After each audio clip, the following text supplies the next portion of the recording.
Les chrétiens modernes ont délibérément abandonné la pratique des ablutions qui précèdent la prière, lavage du visage, des bras, des pieds, et humidification des cheveux, mais cet acte demeure une obligation. Car tous les prophètes sans exception accomplissaient leurs ablutions comme nous le montre la Bible, et Moïse et Aaron avec ses fils en lavèrent leurs mains et leurs pieds. Et quand ils entraient au tabernacle d'assignation, et qu'ils approchaient de l'autel, ils se lavaient, selon que l'Éternel l'avait commandé à Moïse. Exode 40, 31-32. Bien que Paul ait corrompu les enseignements de Jésus, paix et bénédiction sur lui, il accomplissait lui-même ses ablutions. Exemple, Paul ayant donc pris ces hommes avec lui, et le jour suivant s'était purifié avec eux. Acte 21, 26. Les femmes musulmanes accomplissent la prière en se couvrant les cheveux. Exemple dans la Bible, mais toute femme qui prie, ou qui prophétise sans avoir la tête couverte, déshonore sa tête, car c'est la même chose que si elle était rasée. Si donc la femme n'est pas couverte, qu'on lui coupe les cheveux. Or s'il est déshonnête à la femme d'avoir les cheveux coupés, ou d'être rasée, qu'elle soit couverte, 1 Corinthiens 11, 5-6. Et encore, jugez entre vous-mêmes, est-il convenable que la femme prie Dieu sans être couverte? 1 Corinthiens 11, 13. Les musulmans accomplissent la prière en se courbant, s'agenouillant, et se prosternant après avoir ôté leurs souliers, à l'image des prophètes. Venez, prosternons-nous, inclinons-nous, et mettons-nous à genoux devant l'Éternel qui nous a fait. Psaume 95, 6, et Josué se jeta sur son visage à terre, et se prosterna, Josué 5, 14. C'est dans des monastères comme celui de Salah ou Tourabdin, qui abrita le patriarche syriaque durant des siècles, que chants et prières du christianisme originel ont été conservés loin de toute influence latine ou grecque.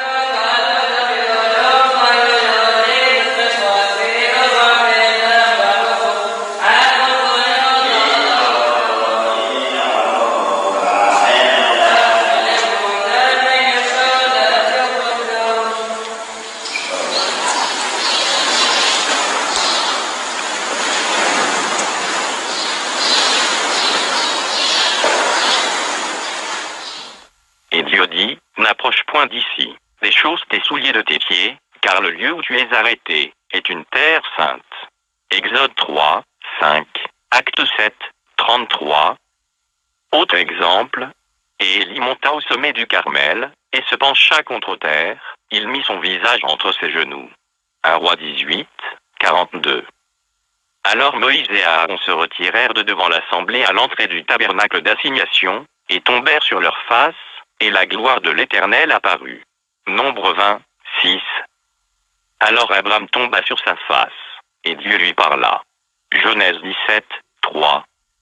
Et lorsque Jésus se rendit au jardin de Gethsémané pour implorer Dieu de le délivrer du piège que lui avaient tendu les docteurs juifs et les pharisiens, il se prosterna le visage contre terre, priant, et disant, « Mon Père ».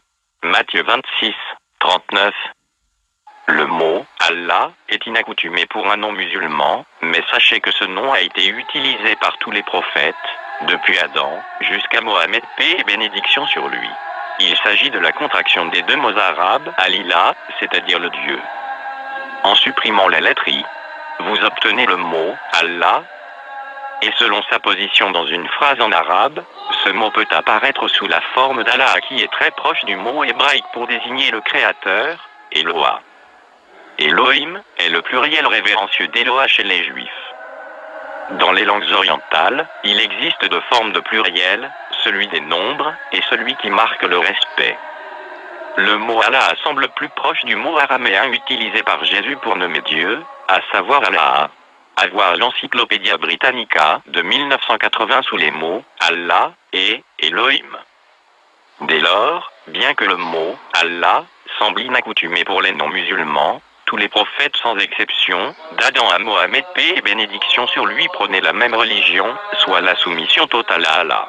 Le mot Allah désigne nommément le souverain suprême. Il ne peut être décliné selon le nombre ou le genre. Il ne peut donc jamais apparaître sous la forme plurielle, ou bien être décliné au masculin ou au féminin, contrairement aux mots Dieu et déesse, qui sont utilisés en langue française. Les mots Dieu et Créateur prêtent en outre à confusion, car de nombreux chrétiens les emploient toujours pour désigner Jésus. Le mot « Allah » ne constitue pas l'unique singularité qui caractérise les musulmans, mais également la manière dont ils l'adorent en accomplissant leurs ablutions, en se courbant, s'agenouillant et se prosternant. Contrairement au judaïsme et au christianisme, le mot islam a été choisi par Allah, le Créateur lui-même, comme nous le dit le Coran dans la sourate 5, verset 3. Aujourd'hui j'ai parachevé pour vous votre religion, et accompli sur vous mon bienfait. Et j'agrée l'islam comme religion pour vous. Ni le judaïsme, ni le christianisme n'ont été nommément cités dans l'Ancien et le Nouveau Testament, ni même dans l'un des dictionnaires de la Bible. Aucun prophète israélite n'a jamais mentionné le mot judaïsme, et Jésus n'a jamais prétendu instaurer le christianisme sur terre, et ne s'est jamais identifié en tant que chrétien. Nous pouvons interpréter la Bible, et corriger les erreurs qui se sont glissées dans les croyances, juives et chrétiennes, grâce au texte coranique. Ce livre constitue la dernière révélation divine, et n'a jamais souffert d'aucune altération ou corruption.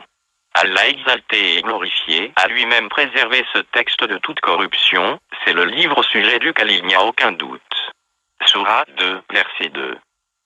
En vérité c'est nous qui avons fait descendre le Coran, et c'est nous qui en sommes gardiens. Sourate 15, verset 9.